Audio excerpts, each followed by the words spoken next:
it's so resonant for me in this chapter of life, having given birth to my daughter. I have a son who's 3, Mm, and I feel like y- we were just talking about with our entire community of other friends whom I'm sure everyone mm, here in Austin, who's all similarly going through this like life transition mm. of, you know, big work and all of the things and now having babies into the mix, and the idea of self-compassion is coming up so much, and it's Mm. so interesting that I have your book in front of me because every single word literally has spoken to me in the time that I've been able to kind of like peruse really quickly. But talk us through or take us through, the definition now around self-compassion.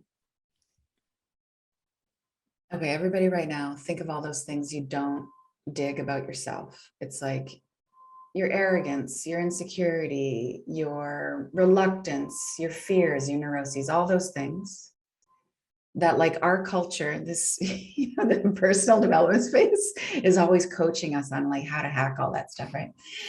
How to deny your humanity is really what I think so much of it is about.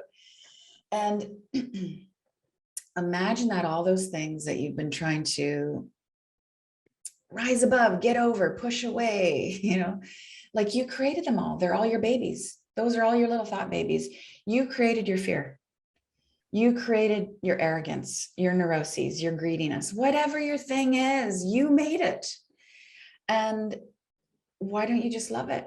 Why would you not love your creation? Why would you? Nobody here wants to neglect their children ever. Those are your mind babies. Love them. They just want your attention. And until you are compassionate with them, because remember, you made them, they are of you, they are just going to get louder and more neurotic and more disruptive. And they show up in the form of anxiety and being blindsided and choking on stage, forget your lines or whatever it is, until, all of that is just like, do you see me now? Do you get me? Because I just want to rest. You know what? Your fear, what does it want? Everything just wants to come home. Your fear just wants to relax. Mm. Your obsessiveness wants a break. The only place to rest, the only place that is home is the heart. That's it. We all know what it means to like come home to the mother, Mm. literally or figuratively. Mhm. All those shadowy bits just want to come into the light. Even the ego, that's the whole thing. We've been, especially in this space, we're taught to override the ego. We need to like get our ego in check. You don't need to get your ego in check. You need to love your ego. It's neurotic because you're not paying attention to it, right? And then you have these falls. We see this all the time in this industry. It's just like, you see the baller who goes and raises the money and does the thing and gets the stuff. And then something happens, a diagnosis happens or a breakup or some kind of political thing or public thing. And they go, oh my God, I realize that I should love myself more. And Mm. that's it. That's it. Ugh.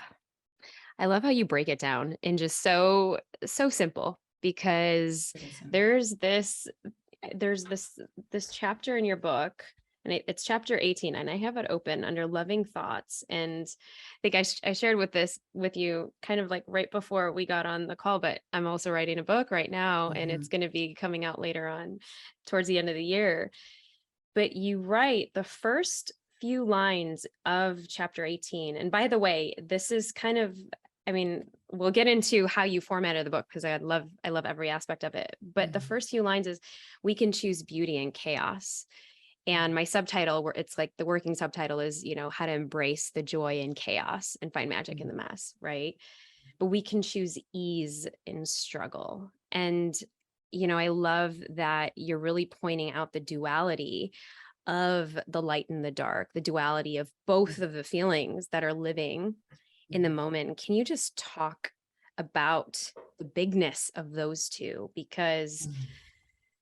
beauty Yeah. and chaos, that was a big term that I had to really come to terms with, welcoming my second child in the world. And I thought one Mhm. was, doable, it was okay. We can still do all the things, but then, whoa, there's two. And I feel like I've just like rebirthed into a different sense of myself. So take us through that. Well, what's the option? Do you just want to create more chaos? Do you just want every day to be a drag? Are you going to play the victim? There's lots of legit victimization that happens, but I mean, just really creating as much of your reality, just choosing your thoughts. Let's like start there.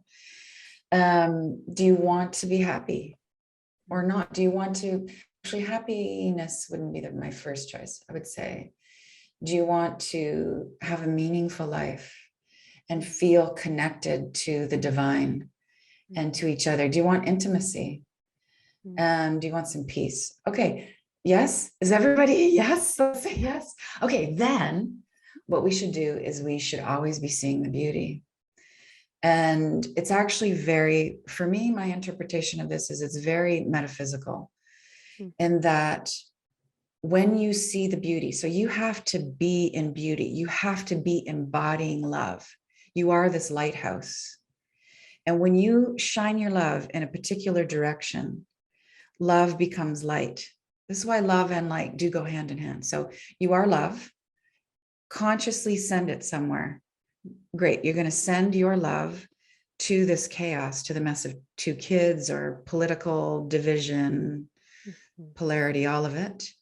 You are pouring your consciousness on it. You're making something turn into light. You see it. And that's what transforms things. So, we all get down with the saying of like, love changes everything. But love really does change everything. But that's the power move. You see it through love. You've just transmuted it. You've just brought out the best in somebody, and that you just raise the frequency. Higher frequency just creates a higher frequency. It never goes back. So we can expand, and something challenging, some struggle will come in, some crappy thought form will come in, but we never go back to the original size. We just had a more conscious thought. Okay, more density comes in, our consciousness can embrace it. So when you see the beauty in something, you've just returned it to its original, its original state, its original awareness. And it just happens in little micros. Like you tell a friend in the middle of like a divorce, you are the beloved. You're a child of God. You got this. You're on the right path. Everything, whatever your philosophy is, everything for a reason, whatever it is. And they might just like stop sniffling for a minute, have an awareness. You just expand, help them expand, and they'll go back to contracted. But the expansion is real. Yeah, it's the mind that collapses, not the heart. See you next time at the Brave Table.